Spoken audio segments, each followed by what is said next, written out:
যা প্রতিবন্ধী, বৃষ্টির মধ্যে ঘরে ঢুক। তুই ফোন রাখ। কিরে, মুখের উপরে ফোনটা কাটিয়ে দিলে? আমরা তাহলে কালকে গ্রামের দিকে যাব। আচ্ছা ঠিক আছে, চলো, সমস্যা নাই।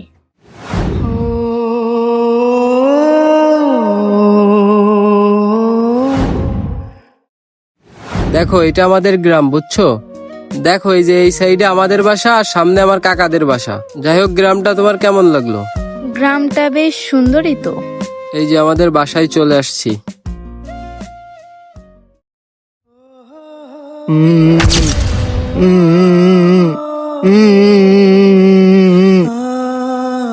এই, সর প্রতিবন্ধী সামনেতে। এখনো বাড়ি আসতে পারিনি, অমনি তুই জ্বালানো শুরু করে দিছিস। আগে আমার তোর জন্য বাড়ি ছাড়তে হয়েছে, আবার এসে গার পরে উঠতেছিস তুই। এই তুমি চলো, ভিতরে চলো।